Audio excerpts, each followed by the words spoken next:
Welcome, and thank you for joining North Central Security. Our team of security experts are trained to handle multiple security demands in today's fast-paced world. This video is intended to provide you with the basic knowledge to get you ready to start working at our various job sites. Thank you for coming to orientation today. As you know, we're working security. As a company, we provide more than just simple security. We also do corporate. We do weddings, fairs, festivals, anything the client requires. Bear in mind, when you're working, you are not a uniformed police officer. You do not have the arrest powers. You do not have the rights of a police officer. You cannot physically detain. You are only there to protect the client's interests and their property. That being said, our job is to ensure, especially at fairs and festivals, everybody has a good time. You're not there to be a jerk. You are there to work with the customers and work with the people coming in to ensure that everybody has a safe and good time. There are times when we do have to remove people from the property. If that happens, sometimes you have to get the police involved. So be it. With that being said, as a new hire, you are on a 30-day probationary period. At the end of your 30 days, there is a board that you will go before for review, and you will be notified at that time. If you've performed satisfactorily, we will keep you as an employee, or you will be returned back into the workforce.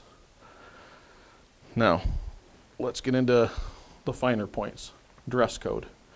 All security officers will wear a uniform. We have black uniforms for our management team. We have blue uniforms for our unarmed guard service. Black uniforms are also for armed guard services. Very few people will make armed guard service. Not a big call for it, and there's a lot of training involved.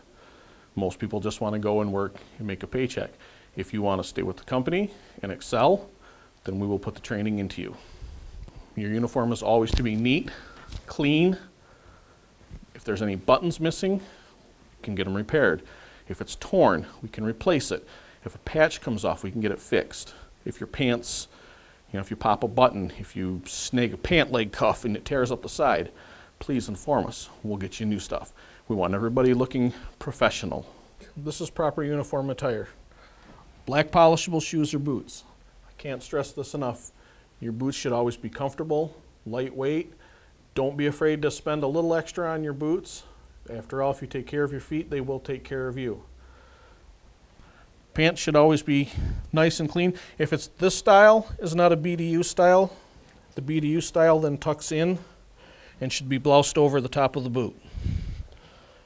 Shirt, clean, neat, pressed, no wrinkles, no stains. Everything is in place. Hat, always worn when you're outdoors or indoors, unless you're doing a Pledge of Allegiance or something that requires you to remove your cover, then you remove your cover. But that is proper uniform attire. Now, we do have duty belts. If you're going to wear a duty belt, you may wear a belt underneath to support your pants. It needs to be either dark brown or black. Grooming. Hair is to be kept short, off the collar. Women may have long hair, but it has to be tucked up either in a bun or underneath a hat. Facial hair. There is no beards. There is no goatees. There are no mutton chops. You may have a mustache as long as it goes no lower than the corners of the mouth.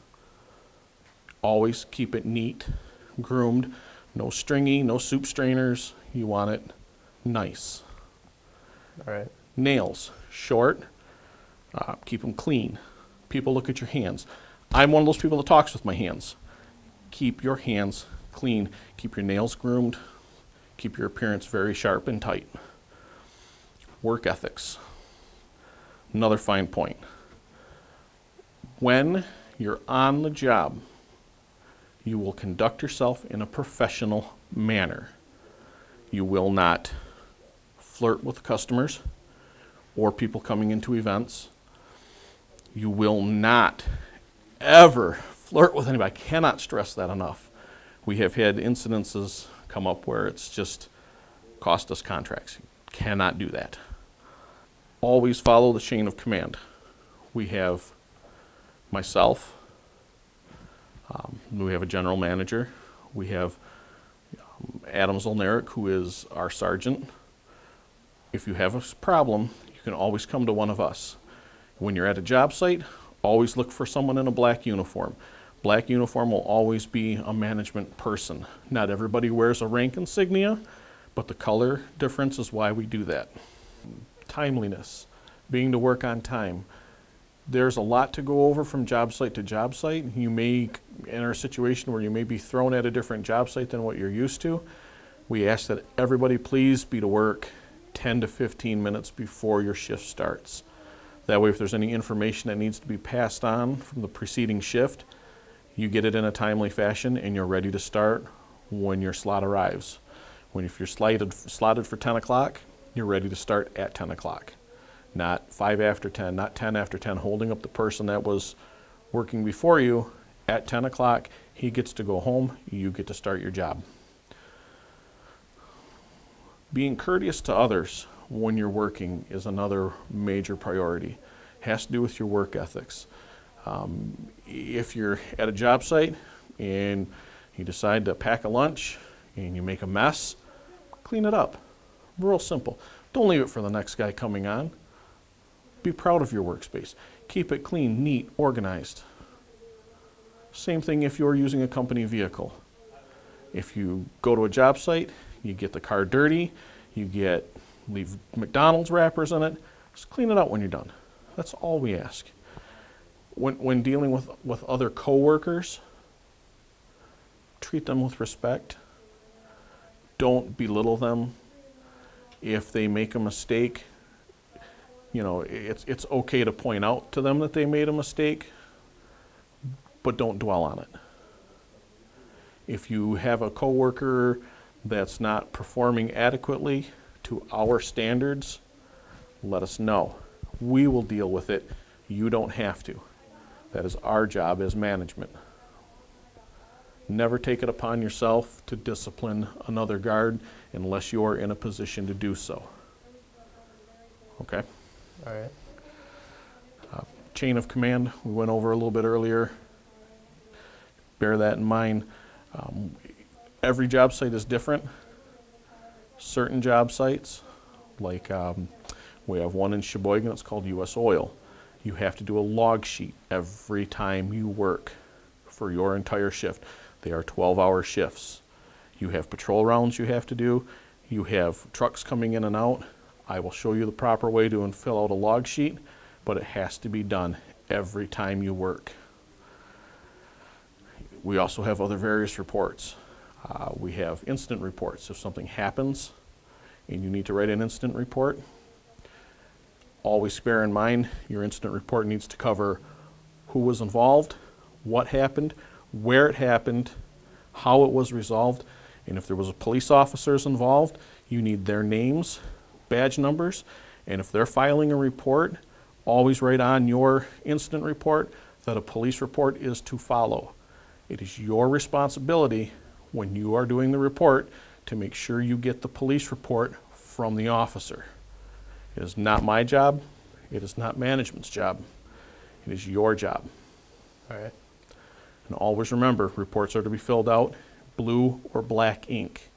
They are legally binding documents and they need to be able to hold up in a court of law. They cannot be done in anything that's erasable. It has to be permanent. There have been incidents in the past where they have been needed. So always remember blue or black ink. Disciplinary action. First time you make a mistake, when you're in your probationary period, we're going to correct you. After your probationary period, you get a verbal warning. If you screw up again, you get a written warning. If you screw up a third time, you have to go before a board of review. If the board deems that, hey, you have no desire to correct your error, you will be terminated. Your employment is ceased, your uniform is turned in, and you will no longer work for North Central Security. Now, if you're dealing with a touchy job site, a touchy situation, we have been called into secure areas where there have been strikes going on. If you are approached by a member of the press when you are working at a job site, if they ask you your opinion or if they ask you questions about what has happened, all you are allowed to say to them is, I am not allowed to disclose that information. You need to speak with the client. That's all you have to say to them. It's simple. You're not being rude, but it gets the point across that, hey, I can't tell you anything. You're barking up the wrong tree. And that's what we want. We don't want you out there giving false information. I mean, that's just bad, looks bad on the company, looks bad on the client. We don't want that. Right. And as with any job sites vary, everything's different. There's always some on-the-job training. I've been doing this for 14 years. There is always on-the-job training. It's never the same. It's exciting because it's never the same, but there's always training because it's never the same. That being said, that's our orientation. I will be honest, I will be courteous, I will be on time, I will always conduct myself in a professional manner, I will never show disrespect to my teammates, I will not dishonor my company nor allow others to do so.